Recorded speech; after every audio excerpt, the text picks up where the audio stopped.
Selamat pagi dan salam sejahtera diucapkan kepada pensyarah penilai saya Puan Mahayati binti Idris dan pensyarah penilai sekalian. Hari ini saya Jessica Corina Devi, anak Dennis, PSMP Bahasa Melayu ambilan Jun 2016 akan membentangkan kajian tinjauan yang telah saya laksanakan yang bertajuk Sikap Guru terhadap Pengaplikasian Teknologi Maklumat dan Komunikasi (TMK) dalam pengajaran dan pemudahcaraan di sekolah-sekolah kebangsaan di Zon Bandar Keningau, Sabah. Saya mulakan pembentangan saya dengan aspek pengenalan. Menurut Sains 1998, teknologi maklumat dan komunikasi mengandungi 3 komponen utama iaitu komputer, komunikasi dan tahu guna. Gabungan ini akan mencipta peluang kepada manusia dan organisasi untuk lebih proaktif, berkesan dan berjaya. Dasar TMK dalam pendidikan Malaysia pada tahun 2010 telah menggariskan konsep pengintegrasian ICT dalam kurikulum sebagai upaya penting bagi menggalakkan pemikiran kritis dan kreatif, inovatif, kemahiran penyelesaian masalah dan lain-lain. Menurut Zulkifli dan Raja Mazrah, pada tahun 1994, sikap guru terhadap komputer adalah satu daripada 3 faktor selain daripada ciri-ciri komputer, dasar kritikal yang menyumbang kepada penerimaan guru-guru terhadap penggunaan komputer dalam pengajaran. Antara beberapa pernyataan masalah yang telah saya kemukakan dalam kajian ini iaitu yang pertama, proses pengajaran dan pemudahcaraan masih menggunakan kaedah tradisional terutamanya pembelajaran satu hala yang melibatkan guru-guru mendominasi pembelajaran murid-murid sehingga murid-murid menjadi pasif di sekolah.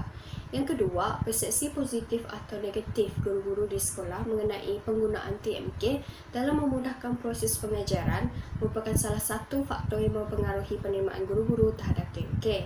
Yang terakhir sekali, kemahiran guru dalam mengenalikan perkakas elektronik masih berada pada tahap lemah atau sederhana menyebabkan guru-guru tidak yakin menggunakan TMK di sekolah.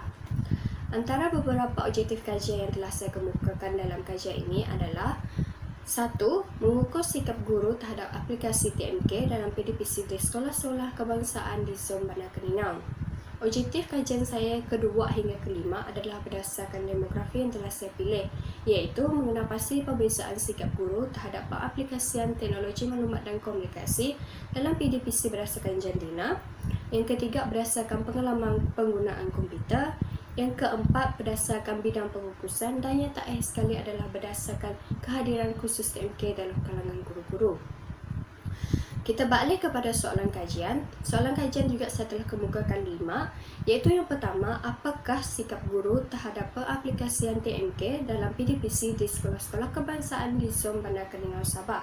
Soalan kajian kedua hingga kelima juga berdasarkan demografi yang telah saya pilih, iaitu adakah sikap guru berbeza berdasarkan jantina, pengalaman penggunaan komputer, bidang pengurusan atau kehadiran khusus TMK dalam pengaplikasian TMK dalam PDPC. Seterusnya, saya telah mengemukakan 4 hipotesis kajian, iaitu yang pertama, hipotesis 0, tidak terdapat perbezaan yang signifikan sikap guru terhadap aplikasian TMK dalam PDPC mengikut jantina. Yang kedua, tidak terdapat perbezaan yang signifikan sikap guru terhadap aplikasian TMK dalam PDPC mengikut bidang perkukusan. Yang ketiga, tidak terdapat perbezaan yang signifikan sikap guru terhadap aplikasian TMK dalam PDPC mengikut pengalaman penggunaan komputer. Dan yang terakhir sekali, tidak terdapat perbezaan yang signifikan sikap guru terhadap aplikasian TMK dalam PDPC mengikut kehadiran khusus TMK. Berikut merupakan kajian lampau yang dilaksanakan untuk mengkaji sikap guru terhadap penggunaan komputer di sekolah. Antaranya adalah kajian yang telah dilaksanakan oleh Melvina Chun dan Jamaluddin Badusa pada tahun 2010 yang bertajuk Sikap Guru Bahasa Melayu terhadap Penggunaan Teknologi Maklumat dan Komunikasi ICT di Sekolah Kebangsaan di Bintulu. Kajian tersebut telah melibatkan seramai 105 orang guru bahasa Melayu dan dapatan kajian tersebut mendapati bahawa sikap positif guru terhadap penggunaan ICT dalam pengajaran dipengaruhi oleh kehadiran khusus TMK. Yang kedua, kajian yang telah dilaksanakan oleh Syaril, Nohayati, Hanafi dan Wongsu pada tahun 2008 yang bertajuk Sikap Guru Sains di Negeri Sembilan terhadap penggunaan teknologi komputer di Mama Sains. Kajian tersebut telah melibatkan seramai 252 orang guru sains sekolah menengah di Negeri Sembilan. Dapatan kajian tersebut mendapati bahawa sikap guru adalah berbeza disebabkan oleh pengaruh pengalaman komputer di rumah ataupun di sekolah. Seterusnya, kajian yang telah dilaksanakan oleh Muhammad Isham dan Noraini pada tahun 2007 yang bertajuk Tahap Kesediaan Guru Sains dalam Penggunaan Teknologi Maklumat berasaskan komputer dalam proses pengajaran dan pembelajaran. Kajian tersebut telah melibatkan seramai 223 orang guru di 22 buah sekolah menengah di daerah Hulu Langat. Dapatan kajian tersebut mendapati bahawa semua guru tanpa mengira jantina mempunyai sikap yang positif terhadap aplikasian TMK dalam PDPC. Dan yang terakhir sekali adalah kajian yang telah dilaksanakan oleh Abdul Wahab, Kamalia dan Hasrina pada tahun 2006 yang bertajuk Penggunaan Komputer dalam Pengajaran Pembelajaran dalam kalangan guru sekolah menengah, satu kajian kes di Pulau Pinang. Kajian tersebut telah melibatkan seramai 184 orang guru dan dapatan tersebut mendapati bahawa guru-guru mempunyai sikap dan personaliti yang positif dalam menggunakan komputer dalam mengajar mata pelajaran major masing-masing. Berikut adalah kerangka konseptual yang telah saya buat, iaitu pemboleh ubah bersandar, sikap guru terhadap penggunaan TMK dalam PDPC, iaitu adalah perkara utama yang ingin saya lihat dalam kajian ini, dan pemboleh ubah yang tidak bersandar yang mempengaruhi pemboleh ubah bersandar saya, iaitu demografi responden. Yang pertama, jantina. Yang kedua, pengalaman penggunaan komputer. Yang ketiga, bidang fokusan. Dan yang terakhir sekali, kehadiran khusus TMK. Baiklah, kita balik kepada batasan kajian. Kajian ini dilaksanakan untuk mengukur sikap guru-guru terhadap aplikasian TMK dalam PTPC. Kajian ini juga dilaksanakan di Sekolah Kebangsaan SK di Zon Bandar Keningau, Sabah. Kajian ini juga dilaksanakan untuk guru-guru yang mengajar di zon bandar tersebut. Seterusnya, persembelan. Saya mendapati bahawa saiz populasi guru-guru di Zon Bandar Keningau adalah seramai 227 orang berdasarkan data yang saya perolehi daripada PPD Keningau. Untuk mengenali bilangan sampel, saya telah menggunakan rawak berlapis untuk memastikan responden yang setelah saya pilih dapat mewakili saiz populasi yang telah ditetapkan. Seterusnya, kita balik kepada instrumen kajian. Instrumen kajian yang telah saya gunakan dalam kajian ini adalah adaptasi daripada penyelidik asal berdasarkan kesesuaian tajuk, iaitu kajian yang telah dilaksanakan oleh Mevina Chung dan Jamaluddin Badusa pada tahun 2010. Instrumen kajian ini terbahagi kepada dua bahagian, iaitu bahagian A, demografi responden, yang terdiri daripada jantina, pengalaman penggunaan komputer, bidang perkukusan, dan yang terakhir sekali kehadiran khusus TMK. Bahagian B pula mengenai sikap guru terhadap aplikasian teknologi maklumat dan komunikasi dalam PDPC. Secara keseluruhannya, bahagian B mengandungi 10 item dengan skala Likert 5 mata, iaitu yang pertama sangat tidak setuju, yang kedua tidak setuju, ketiga tidak pasti, keempat setuju, dan yang terakhir sekali sangat setuju. Bagi kajian rintis pula, instrumen kajian yang telah saya gunakan dalam kajian ini telah diubah sesuai daripada kajian Mevina Chung dan Jamaluddin pada tahun 2010. Dan kajian rintis ini telah dilaksanakan oleh pengkaji asal di dua buah sekolah daerah Bintulu yang telah melibatkan seramai 30 orang guru. Data ujian tersebut akan dianalisis untuk mendapatkan pekali apa krombak, dan nilai apa yang diperolehi dalam kajian rintis ini adalah 0.8544, iaitu nilai yang sangat baik. Berikut merupakan jadual analisis data yang telah dikemukakan berdasarkan hipotesis kajian, iaitu semua hipotesis kajian telah dianalisis menggunakan analisis deskriptif, iaitu frekuensi atau kekerapan, peratus, min dan sisihan piawai.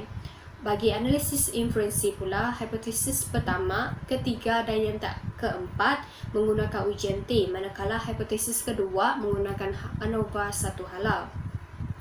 Kita balik kepada responden kajian, iaitu kita lihat pada profil responden. Yang pertama, faktor jantina. 58% merupakan guru perempuan, manakala 42% merupakan guru lelaki yang terlibat sebagai responden dalam kajian ini. Bagi faktor pengalaman penggunaan komputer pula, sebanyak 8% mewakili guru yang mempunyai pengalaman 0 hingga 5 tahun, 15% iaitu 6 hingga 10 tahun, 17% 11 hingga 15 tahun, 16 tahun hingga 20 tahun mewakili 31%, dan yang terakhir sekali 29% mewakili guru yang mempunyai pengalaman komputer 21 tahun ke atas. Seterusnya, faktor bidang perkukusan. Faktor bidang perkukusan ini saya terbahagi kepada dua, iaitu option Bahasa Melayu dan bukan option Bahasa Melayu. Iaitu 27.6% mewakili guru option Bahasa Melayu, 72.3% mewakili guru bukan option Melayu seperti Bahasa Inggeris, Matematik, Sains dan lain-lain. Faktor yang terakhir sekali adalah faktor kehadiran khusus TMK. Jika kita lihat, 53% orang guru pernah menghadiri kursus TMK, manakala 47% pula tidak pernah menghadiri kursus TMK. Baiklah, kita beralih kepada analisis dapatan kajian yang telah saya perolehi berdasarkan instrumen kajian yang telah saya gunakan. Iaitu kita lihat item yang pertama mendapat tahap yang tinggi dengan skor min 4.05, manakala item yang kedua dan ketiga berada pada tahap yang sederhana dengan masing-masing memperoleh skor min 3.94 dan 3.98. Bagi item yang keempat hingga ketujuh, masing-masing berada pada tahap yang tinggi, dengan item ketujuh merupakan item yang paling tinggi dengan skor min 4.21. Dengan penyertaan item, guru suka melayari internet untuk mendapatkan maklumat tambahan dan terkini sebagai bahan bantu mengajar. Ini membuktikan bahawa TMK merupakan salah satu alat yang sering digunakan oleh guru-guru disebabkan oleh ciri-cirinya yang mudah, menjimatkan masa, tenaga dan kos guru-guru untuk menyediakan bimbingan untuk murid-murid di sekolah. Seterusnya, item yang ke-8 dan ke-9 pula berada pada tahap yang sederhana. Dengan item yang ke-9 merupakan item yang paling rendah dengan skor min 3.75, iaitu penyertaan guru suka mengaplikasi TMK dalam pengajaran berbanding bahan bantu mengajar yang lain. Ini menunjukkan bahawa guru-guru lebih gemar untuk menggunakan BBM seperti bahan mewujud berbanding dengan TMK. Hal ini disebabkan oleh TMK seringkali mengalami kerosakan sehingga melambatkan proses pengajaran guru-guru dan proses penyelenggaraan yang lama menyebabkan guru-guru tidak gemar menggunakan TMK. Dan terakhir sekali, item yang ke-10 merupakan item yang kedua tertinggi dengan skor min 4.15 yang berkenaan dengan guru menyokong pengaplikasian TMK dalam proses pengajaran dan pembelajaran murid-murid di sekolah. Seterusnya, kita beralih kepada pengujian hipotesis dalam kajian ini. Hipotesis yang pertama, tidak terdapat perbezaan yang signifikan sikap guru terhadap aplikasian TMK dalam PDPC mengikut jantina. Jika kita lihat, perbezaan min antara guru lelaki dan guru perempuan adalah 0.021 dan kesignifikan dua hujung ialah 0.789 adalah signifikan pada tahap P melebihi 0.05. Maka hipotesis yang pertama diterima. Hasil dapatan kajian ini menunjukkan bahawa tidak terdapat perbezaan yang signifikan antara guru lelaki dan guru perempuan dari segi sikap terhadap penggunaan TMK dalam PDPC. Hal ini menunjukkan bahawa semua guru tanpa mengira jantina di sekolah dapat menggunakan TMK dengan baik pada masa kini. Hipotesis yang kedua, tidak terdapat perbezaan yang signifikan sikap guru terhadap aplikasian TMK dalam PDPC mengikut pengalaman penggunaan komputer. Jika kita lihat, guru yang mempunyai pengalaman sifar hingga 5 tahun mempunyai skor min yang tinggi iaitu 4.24, diikuti dengan guru yang mempunyai pengalaman 16 tahun hingga 20 tahun iaitu skor min 4.12, dengan yang terendah sekali adalah guru yang mempunyai pengalaman 6 hingga 10 tahun dengan skor min 3.87. Ini menunjukkan nilai F 2.568 dan kesignifikan dua hujung ialah 0.04 adalah tidak signifikan pada tahap P kurang daripada 0.05. Maka hipotesis yang kedua ditolak. Hal ini menunjukkan bahawa terdapat perbezaan antara guru terhadap aplikasian TMK berdasarkan pengalaman penggunaan komputer di rumah ataupun di sekolah. Hipotesis yang ketiga, tidak terdapat perbezaan yang signifikan sikap guru terhadap aplikasian TMK dalam PDPC mengikut bidang perkukusan. Dalam jadual tersebut menunjukkan perbezaan min antara guru option Bahasa Melayu dan guru bukan option Bahasa Melayu seperti Bahasa Inggeris, Matematik, Sains dan lain-lain dengan perbezaan min 0.113 dan kesignifikan dua hujung ialah 0.198 adalah signifikan pada tahap P melebihi 0.05. Hal ini menunjukkan bahawa guru option Bahasa Melayu dan guru bukan option Bahasa Melayu di Sekolah Kebangsaan Zon Bandar Keningau mempunyai sikap yang positif dan dapat mengaplikasikan TMK sebagai salah satu elemen merentas kurikulum dalam PDPC. Maka hipotesis yang ketiga juga diterima dalam kajian ini. Hipotesis yang terakhir adalah hipotesis keempat, tidak terdapat perbezaan yang signifikan sikap guru terhadap aplikasian TMK dalam PDPC mengikut kehadiran khusus TMK. Jika kita lihat perbezaan min antara guru yang pernah mengikuti khusus TMK dan guru yang tidak pernah mengikuti khusus TMK adalah 0.161 dengan kesignifikan dua hujung ialah 0.041 adalah tidak signifikan pada tahap P kurang daripada 0.05. Maka hipotesis yang keempat juga ditolak dalam kajian ini. Hal ini disebabkan oleh hasil kajian menunjukkan bahawa terdapat perbezaan yang signifikan antara sikap guru yang pernah menghadiri kursus TMK dengan guru yang tidak pernah menghadiri kursus TMK terhadap aplikasian TMK dalam PDPC. Kursus TMK dalam PDPC merupakan salah satu pendedahan kepada guru mengenai ilmu dan kemahiran untuk mengendalikan perkakas elektronik dan meningkatkan keyakinan guru-guru untuk menggunakan TMK dalam pengajaran. Berdasarkan pengujian hipotesis sebentar tadi, ini menunjukkan bahawa guru-guru Sekolah Kebangsaan di Zon Bandar Keningau Sabah mempunyai sikap yang tinggi terhadap aplikasian TMK dalam PDPC bagi meningkatkan kualiti pendidikan pada masa kini.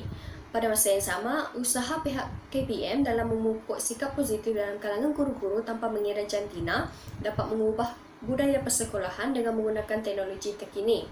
Dan khusus TMK dapat membantu guru untuk menambah ilmu dan kemahiran dalam pengenalian komputer dan meningkatkan keyakinan diri apabila menggunakan TMK di sekolah.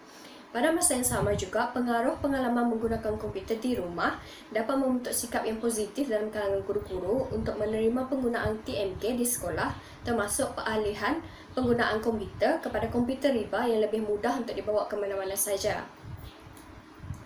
Jadi secara kesimpulannya, penggunaan kepelbagaian kaedah adalah lebih berkesan untuk mewujudkan pembelajaran aktif dan menambah pengetahuan serta kemahiran komputer dengan lebih baik dalam kalangan guru dan juga murid. Seterusnya, penggunaan TMK dapat meningkatkan minat serta merangsang minda belajar pada zaman cyber ini dan telah dianggap serta diakui sebagai pemangkin dalam proses pengajaran dan pembelajaran yang amat bersesuaian dengan generasi muda kini.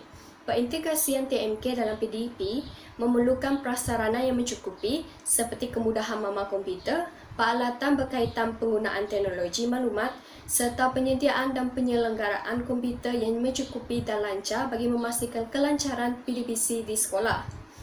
Seterusnya, 35% hingga 40% guru sekolah mengakui bahawa mereka tidak pernah menggunakan komputer sama ada di sekolah atau di luar sekolah. Integrasi TMK dalam PDPC memerlukan guru yang bersedia, bersikap terbuka dan fleksibel dalam menggunakan teknologi dalam kaedah pengajaran harian dengan mata pelajaran yang diajar. Implikasi kajian ini kepada guru, kaedah pengajaran dan aktiviti PDPC dapat dipelbagaikan oleh guru dan penglibatan guru dalam kursus, bengkel, seminar dan lain-lain yang berkaitan dengan TMK untuk meningkatkan ilmu dan kemahiran adalah amat penting supaya guru sentiasa peka dengan peredaran kualiti pendidikan pada masa kini. Kepada pihak pentadbir pula, pihak pentadbir boleh merancang dan melaksanakan bengkel atau program untuk mengasah kemahiran guru untuk mengendalikan teknologi dengan lebih baik. Dan pihak pentadbir perlu memastikan mereka menyediakan kemudahan prasarana TMK di dalam bilik darjah yang sempurna. Dan yang terakhir sekali, kepada Jabatan Pelajaran Negeri dan Kementerian Pendidikan Malaysia, pihak ini perlu memastikan program latihan perguruan perlu didedahkan secara berterusan mengenai pengetahuan dan kemahiran yang perlu dikuasai secara teori dan praktikal dalam kalangan bakal-bakal guru. Yang seterusnya, pihak JPN atau KPM perlu mengadakan lebih banyak kursus atau bengkel secara komprehensif dan berkala untuk memberi pendedahan kepada guru-guru dan bakal-bakal guru juga mengenai kepentingan teknologi dalam sistem pendidikan kini. Antara beberapa cadangan yang telah saya kemukakan dalam kajian ini untuk pengkajian yang akan datang datang dari aspek skop kajian, kajian berkaitan dengan sikap guru terhadap pengaplikasian TMK dapat dilaksanakan mengikut option agar lebih berfokus seperti bahasa Melayu, bahasa Inggeris, matematik dan sains. Kajian ini juga dapat dilaksanakan dalam skop yang lebih besar seperti daerah Keninau atau daerah lain seperti Tenom, Nabawan, Tamunan atau seluruh Sabah. Dari aspek metodologi kajian pula, kajian ini boleh dilaksanakan dalam bentuk kuantitatif dan kualitatif bagi tujuan mengukuhkan dapatan kajian. Hal ini disebabkan oleh kajian kualitatif tidak memerlukan bilangan responden yang banyak kerana pengkaji hanya akan memberikan tumpuan terhadap sampel yang kecil dalam satu kumpulan. Akhir sekali, rumusan bagi pembentangan saya hari ini. Yang pertama, kepekaan guru terhadap perkembangan pendidikan tidak mengira jantina dan beza fokusan dalam memperbarui pengetahuan dan kemahiran untuk memperbaiki kualiti pendidikan dan seterusnya meningkatkan profesionalisme keguruan di mata masyarakat.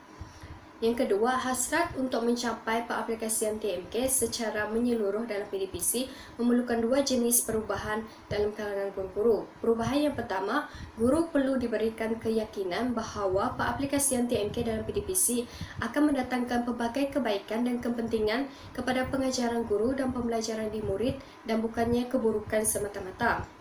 Yang kedua, guru perlu diberikan ilmu, pengetahuan dan kemahiran yang mencukupi untuk mengaplikasikan peralatan TMK secara cekap dan efektif bagi memastikan kelancaran proses pengajaran dan mencapai objektif pembelajaran yang disasarkan bagi murid-murid. Kerana hal ini disebabkan oleh kursus TMK tidak hanya memberikan pendedahan kepada guru-guru tetapi juga akan membantu guru-guru untuk meningkatkan keyakinan dan keselesaan apabila menggunakan TMK dalam pengajaran. Sekian sahaja pembentangan saya pada hari ini. Dalam kesempatan ini, saya ingin mengucapkan ribuan terima kasih kepada pensyarah penyelidik saya di atas bimbingan sepanjang saya melaksanakan penyelidikan tinjauan ini. Sekian sahaja daripada saya. Terima kasih.